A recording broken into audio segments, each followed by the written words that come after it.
Good evening. Tonight's show we will start off with Tyler attempting to roll down the stairs. Ready, boys!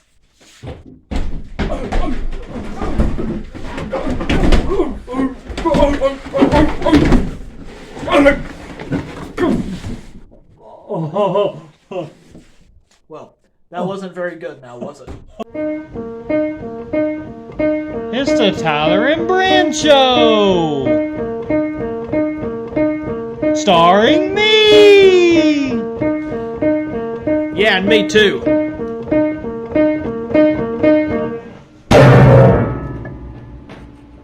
Good evening and welcome to this new episode of the Tyler and Brent Show. Alright! Yeah, this is the 4th episode. And let me tell you, this is the most expensive episode we've ever done. Ooh. Yeah. For those of you who are too stupid to understand what that means this episode costs more money than the other 3 episodes we've done. See, believe it or not, every single episode costs a little bit of money. And this one just costs a little bit more. I guarantee you, you will not know the difference.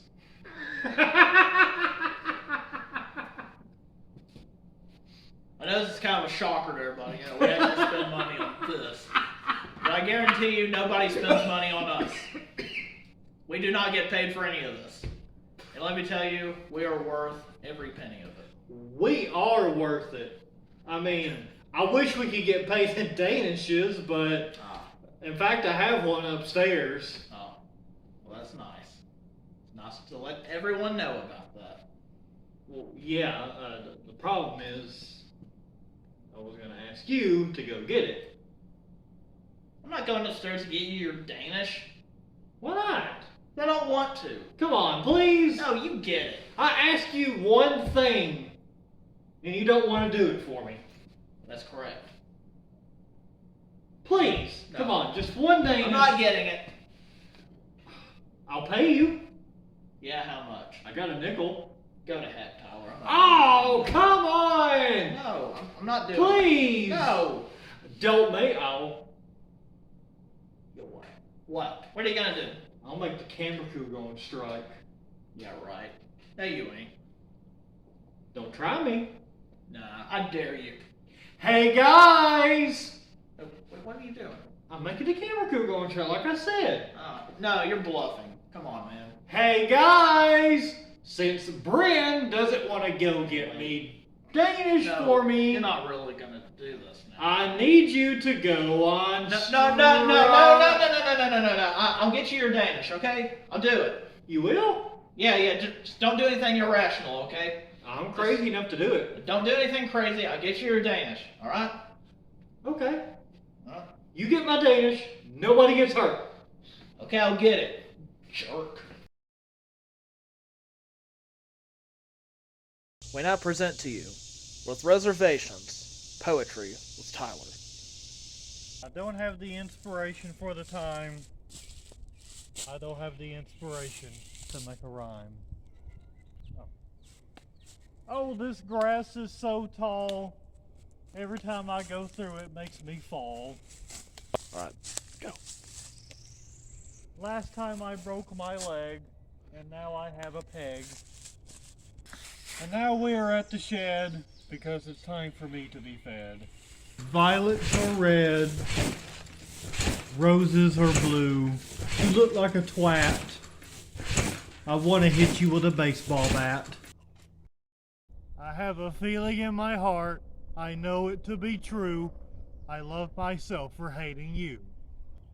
You make me walk so far, it makes me want to hit you with a crowbar.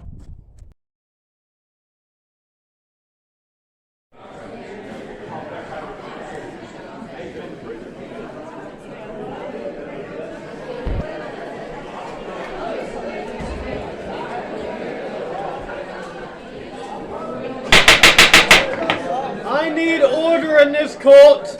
I know this is a very controversial case, but I need everyone to calm down.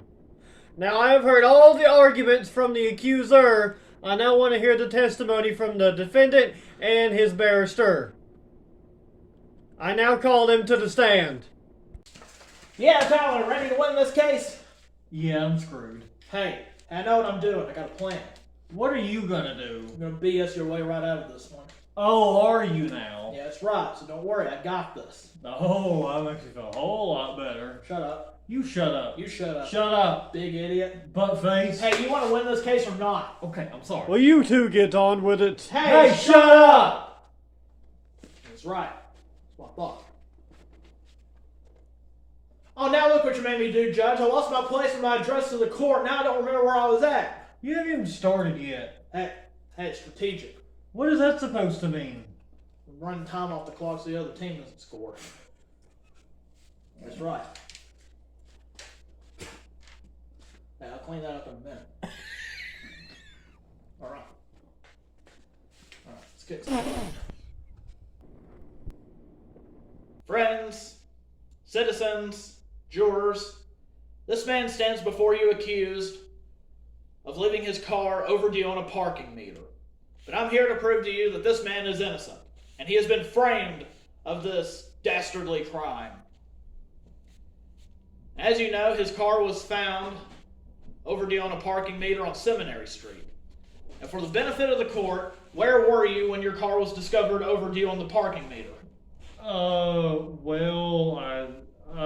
Just say you were at the donut shop. Oh, yeah, I was at the donut shop. Exactly, the donut shop. The same place he is every day. He's always at the donut shop, downing as many donuts as he can. So, he's at the donut shop. For those of you who don't know, the donut shop is 3 miles away from Seminary Street. Now, just by looking at this man, I can tell you that this is not the kind of a man who would walk 3 miles anywhere. Oh, gee, thanks, Bren. Even when he parks at the donut shop 30 feet away from the building, it's too much of a challenge for him. So, with that in mind, there's no reason for him to walk 3 miles. The only way that his car could have been 3 miles away from where he was at would be if he were picked up from that location and brought to the donut shop. But I think it was car thief. I think a car thief stole his car and left it overdue on the parking meter. Perhaps he didn't put enough quarters in it and he was gone longer than he thought. Or maybe he just didn't put any quarters in it at all. So it was definitely a car thief that stole his car. The only way for him to have parked his car 3 miles away from his location, where if he had a hired car to pick him up and take him over to the donut shop. Now this would require a lot of prior planning, a lot of perfect execution, certain people being at certain places at certain times, and I just don't think this man is capable of pulling off such a perfect scheme. I just don't think that he's intelligent enough to make such a plan. So a plan like this could only be the work of a criminal mastermind or an evil genius. Does this man look like a genius to you? Your Honor, I rest my case. Jury, have you reached a verdict? We have, Your Honor. We find the defendant not guilty. The jury has spoken. You are now a free man.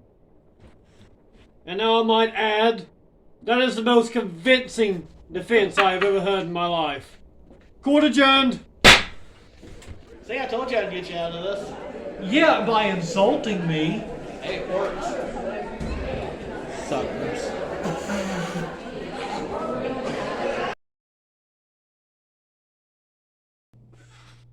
Good evening, and welcome. Tonight we are going to discuss a national problem that has only increased as the demand for pizza has increased as well. Counterfeit pizzas. And tonight with me I have professional detective Rick Diamond, as he is going to on the case and explain everything we need to know. Good evening. Welcome to the show. Well, it's a pleasure to be here. So, tell me about these national atrocities that have become known as the biggest problem in America. Of course, you're talking about the counterfeit pizzas. I am, thank you. Well, there's been an increased demand in pizzas in the past several years, and this has unfortunately come at a time with limited supply. And this demand, unfortunately, is often met illegally. Yes, I see. Now we have two pizzas right here in front of us. One is real and one's fake. Can you tell which is which? No, I cannot. Well, that's a good thing I'm here. See, that's the real pizza right there. This one right here, that's the fake. Well, since you're here, me and the audience are excited to know what is the difference between a real pizza and a counterfeit pizza. Well, of course, most counterfeits are so obvious that it's incredible that anyone who's a connoisseur of edibles could possibly be fooled. But of course, there's also some counterfeits of surpassing excellence. And of course, not all of them are quite exactly the same, but yes, there's a lot of things that many of them have in common. Let's just look at some of my notes here. I've been investigating this for many years, and these are just some of the notes I've jotted down. Okay. Right here, like I said, we have the real pizza. Now look at the box. Yes. Tell me, what do you see there? I see cardboard. Very thick cardboard. Yes, thick cardboard and what? Brown. Ah. See, on a real pizza, it'd be made with brown cardboard. Okay. Alright. But this, look at that. Oh, pure white. White poster board. Oh. See, a real pizza box would be made out of brown cardboard. The fakes have white poster board. Ah. Yes. That could have fooled anybody. And look at it. It also has a brown border on the outside. Not all counterfeits have these, but if it does have a brown border, it's in fact a fake. Ah. Now look at the images though. Nice, crisp, clear images on the real box. Well, you can read everything precisely. That's right. Look at that glossy, shiny sheen. Yes. Clearly the work of a professional. Yes. Now you look over here at this one. What do you notice? See a blurry image. Yeah. Details compromised. It's flat. It appears to be a photo scan. Hardly the work of a professional. I might add, it actually looks like it was drawn by a preschooler of some sorts. Photo scan of what a preschooler drew. Yes. That's right. Now if you look on the box, you can see it's got writing. It's got writing on the spine. Yes. The real boxes would have writing on the spine. Look at this one. Look at that. Nothing. Oh, wow. It ain't got nothing. No writing at all on the spine. And look at this. The real box would have flaps on it. Ah. It would have flaps. But this one, I don't see any. there's no flaps at all. Oh. Now, the counterfeit boxes, they may have flaps that are too big. They may have flaps that are too small. This ain't got any flaps at all. Ah. That's so right. No effort was put into that. Very little. And notice another thing. Notice something fishy about this? Not right off the bat. Chunks of the letters are missing. Ah. The I and the second Z in pizza. They have chunks of the letters missing. Oh, wow. This is due to a printing error. They clearly did not notice that, of these inefficiencies. Not on this one, but on many, the dots that are used during the printing process may be visible. It doesn't appear to be visible on this one, but that doesn't mean it's a real one. Ah. That's right. So, let's look at the pizzas themselves. Okay. Take a look at these. Ah. We have the real pizza right here. We have the fake pizza right here. Ah. That's right. So, on this one, see how the top, there's various toppings and they all rise above one another and there's these little shadows? Yes. Well, see right here, there are no shadows because there are no toppings overlapping each other. It's completely flat. Sometimes you'll have some people who'll make these counterfeit pizzas and they'll try to make shadows, but they're not very good. They're usually indecipherable blurs if they're present, but this one doesn't have that. Ah. That's right. So, we see that the transitions of the colors. Look at how colorful that pizza is.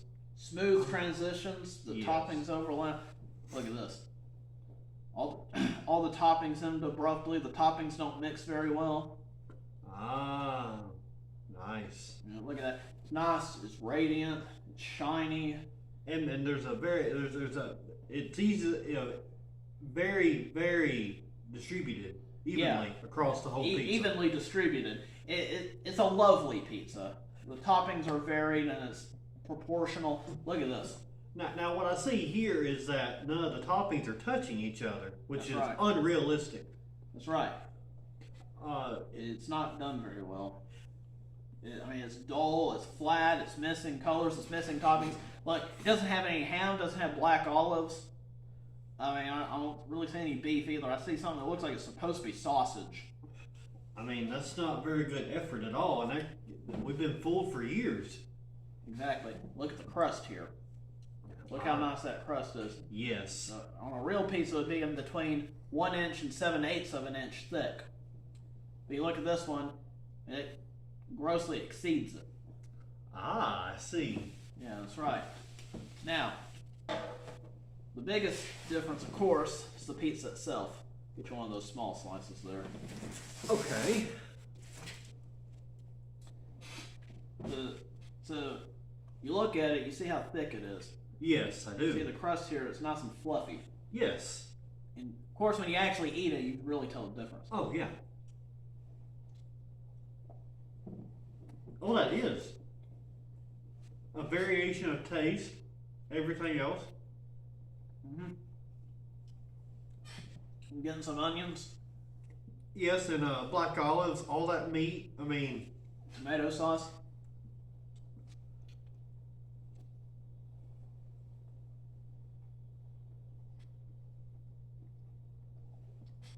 and that smooth, creamy mozzarella cheese. Mm-hmm.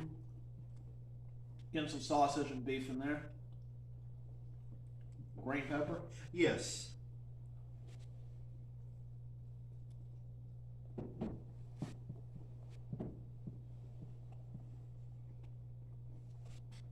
It's just a huge combination, and it just hits you. Mm-hmm. Of course, you can tell by the cornmeal on the bottom. Oh yes, Yeah. that's a very distinguishable part of a pizza. Yeah. You can tell it was made by a professional. Mm-hmm.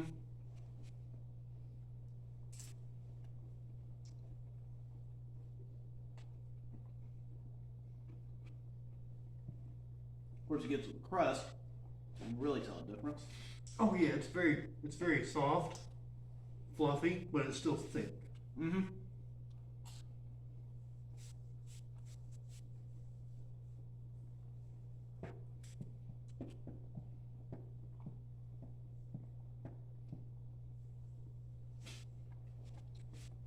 And it just makes you feel satisfied that you've had this real pizza. Yeah. Now you look at this one. It's the counterfeit. Look at that. Thank you. Now the real pizza had that pleasant aroma to it. Yes. When we ate it, we could enjoy the texture of the flavor. Yes. Can't do this at all. I mean, look how thin this is. That other one was nice and thick, fluffy. Look at that. I mean, it's so thin that when you put it like this, it almost disappears. That's right. Wow. Now smell it. You know how that one smelled so good? Yes. Ink and cardboard. That's all this is. It's very nauseous, actually. Yeah. Now you can really tell the difference with the taste of this one. Ah, okay. So as you can tell, that just tasted like plain old cardboard and ink. Yes. I just don't know how we've been fooled all these years. Well, it took many years of detective work to deduce all of this. It's quite pathetic, really. But, yes, we're still investigating it. We're investigating where they come from and that sort of thing, but we're getting closer by the hour. All right. Well, you know what? It has been a pleasure to have you on the show, and you know your detective work has been very appreciative, and we hope to get over these atrocities and get back to the real pizza and rebuild America. Yeah, that's right. Good night, everyone. Good night.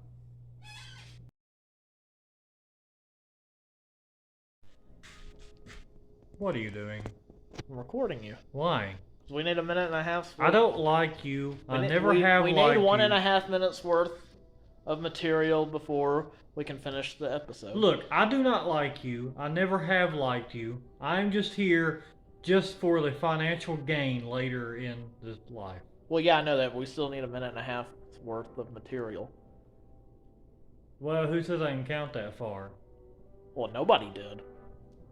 So, I'm the one recording, so I'm the one that matters. Okay. Oh, and here he goes again. All the veinness just sprouting out like a tulip. Well, no, what I mean is I'm behind the camera so I can see how much time we're running up. Oh, yeah, okay. What's really going on is like, I'm the special one. Well, I mean, that's true, but that's not the point of what I'm making. And I'm over here like, oh, I have a good feminine side. And you go, no, go away.